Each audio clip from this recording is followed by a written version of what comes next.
Hace pocos días el IVA subió a 15%, antes pagábamos el 12%, estando el dólar pagar el 15%, 3 puntos más son 3 puntos más.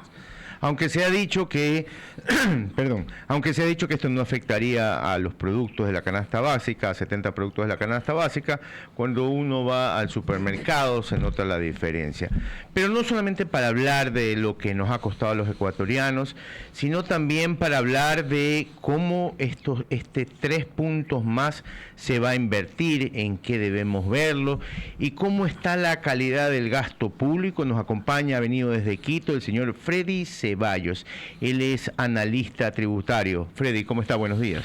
Muy bien, muchas gracias. Buenos días con todos ustedes, su distinguida audiencia. La pregunta que le hacía fuera del micrófono se la vuelvo a hacer ahora sí al aire. ¿Cómo está la calidad del gasto público y cómo los ecuatorianos debemos sentir, no solo en el gasto, sino en la inversión del Estado, ese 3% que nos aumentó la Asamblea y el presidente de la República, sobre todo? Siempre es bueno analizar todo en contexto, las decisiones, en este caso del presidente de la República, las cuales igualmente, como comentaba fuera de micrófono, y al no tener ningún interés político, lo puedo decir con toda libertad del caso, al presidente actual sentarse en la silla en la que está sentado y analizar este déficit de caja tan alto y tan fuerte que le dejó no solo el gobierno anterior, sino es un cúmulo de varios años, tuvo que tomar algunas medidas, el concepto, bastante acertadas, no muy populares ni necesariamente las que más se aprecia desde el pueblo ecuatoriano directamente, pero algunas de ellas fue lo que usted comentaba, el subir el impuesto de valor agregado, que no solo ha sido eso que entró en la ley desde el 1 de este mes, sino también algo de lo cual no se charla mucho, es sobre el incremento del impuesto a la salida de divisas, que del 3.5 regresó al 5%, y es un impuesto también altamente inflacionario. Pero para contestar su pregunta, una de las acciones que debe haber tomado el gobierno, lastimosamente, fue hacer el incremento de impuestos, pero otra que todavía estamos a la espera y no se puede ver en la proforma presupuestaria es analizar esa calidad del gasto. Sí, porque no solamente es incrementar los ingresos, que en buena hora lo puede hacer. El gobierno, el pueblo en determinados nichos nos encontramos muy ahogados y se ha disminuido la capacidad del salario que percibimos. Sin embargo, existen medidas como analizar en la práctica qué tipo de gastos, y me encanta el término porque yo lo ocupo mucho, es la calidad del gasto que se va a través de los GAT, a través del propio gobierno, a través de la burocracia, ya que el afán de poder recuperar este dinero es reinvertirlo una vez más en la economía ecuatoriana y con eso poder salir avante. Pero el 3% supuestamente debe ir al tema de seguridad, que es lo que tenemos todos entendido. Es la justificación que nos dieron para poderlo incrementar. Desde el punto de vista de la instrumentación legal no es así. Sí, la forma en la cual se vendió el incremento del IVA, que es válida, es que este dinero iba a estar orientado hacia trabajarlo directamente en la parte de seguridad. Pero bueno, no es así. Estamos hablando que tampoco vamos a llegar a ese monto. Estamos hablando de que la perspectiva del gobierno de recuperación del impuesto de valor agregado era de 1.306 millones. Sí, ¿cuáles fueron los antecedentes? Que el movimiento económico del último año, para el cual fue calculado los 1.306 millones, iba a ser similar, lo cual no es ni lejanamente comparable por una parte. Y por otra parte, 1.300 millones hacía referencia a que hubiera entrado en vigencia desde enero hasta el mes de diciembre, que como también charlamos hace un momento, no es así, entró desde el mes de abril. Y otra cosa que es importante, el incremento en la vida de los ecuatorianos en general se ha visto seriamente afectado. Uno, sin duda alguna, por el incremento del impuesto al valor agregado. Pero lo otro, que me parece a mí que todavía es algo mucho más grave y más fuerte, es un factor alto llamado especulación. Sí, los impuestos, como varias veces lo hemos comentado, sí, los impuestos no se anuncian, los impuestos se implementan, porque el hecho de tener ese tiempo tan anticipado, haciendo referencia a que el IVA se iba al 13, se iba al 15, iba hacia el 14, que los materiales de construcción, etcétera, etcétera, lo que genera es que la señora de la esquina que vende almuerzos, las frutas, las verduras, se incrementan anticipadamente, incluso hasta antes de que entre en vigencia propiamente el decreto ejecutivo para incrementar el impuesto al valor agregado. me acuerdo que muchas veces conversamos aquí con otros analistas, era sobre el gasto que tenía sobre el presupuesto el expresidente Guillermo Lasso.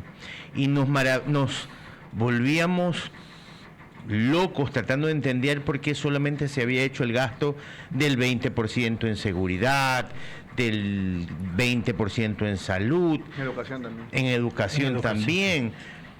¿Por qué se da estos temas cuando en verdad el dinero debería estar ahí? Sé que no hay dinero, pero habría que buscar las formas también para que cada uno de los ministerios pudiera cumplir con su parte presupuestaria. La obligación del gobierno, de los gobiernos, y hablemos ya un poco inclusive de tendencias, independientemente que sea derecha o sea izquierda, la obligación del gobierno es cubrir ciertos sectores que no necesariamente desde el punto de vista privado van a ser cubiertos. ¿Cuáles son estos? Salud, educación, seguridad. Y hoy más que nunca el tema de seguridad. Claro, porque sí, si bien es cierto, la salud y la educación desde el punto de vista privado se han convertido y son negocios interesantes, importantes y en buena lid y en buena hora. Y el tema de seguridad igual.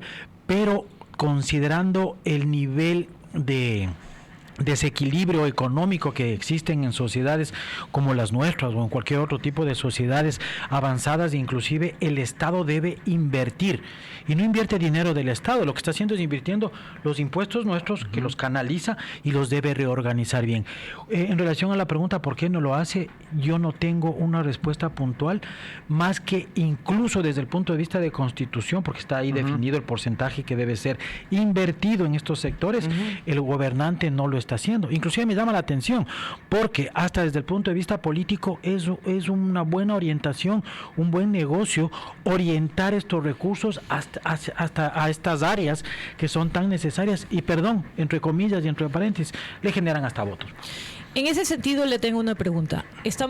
Usted nos ha manifestado que el gobierno actual no está realizando inversión. ¿Usted considera que eso tiene que ver con que todavía no esté aprobado el presupuesto y siga trabajando pues con algo prorrogado o no? En parte es la proforma, que obviamente es el flujo de caja, es la línea, es el mapa para poder hacer. Pero la otra que tenemos que también analizar, y esto no es un tema de transferir responsabilidades, no tiene plata, pues. O sea, no tiene chequera. Recuerde que entró al gobierno, como dicen que nacíamos los ecuatorianos, ya con deuda, sino que no fue solo deuda externa, sino también interna. Entró al gobierno sin capacidad de pago, porque no había caja para los salarios del mes de diciembre. Y pensemos en algo adicional. Vino diciembre, y en diciembre es salario y 13º sueldo.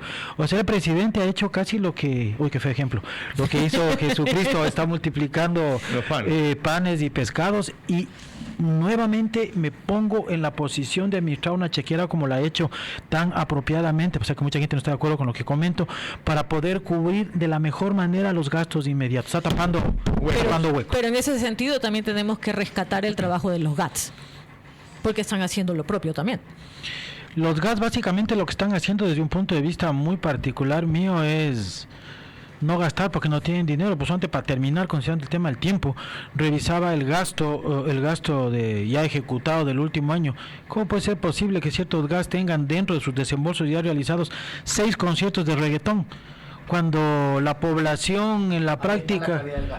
Ahí está la calidad del gasto. Pero fíjese en cuál es el tema ahí. No tenemos agua, no tenemos servicios básicos, hablemos en general, pero tenemos 6 conciertos de reggaetón. Aquí hay del concierto de reggaetón a que yo eleve mi imagen política con mi perspectiva inmediatista de poder llegar a ser elegido. Entonces, ¿qué calidad de gasto podemos estar hablando ahí? Pues? ¿Qué responsabilidad podemos estar hablando ahí, por favor?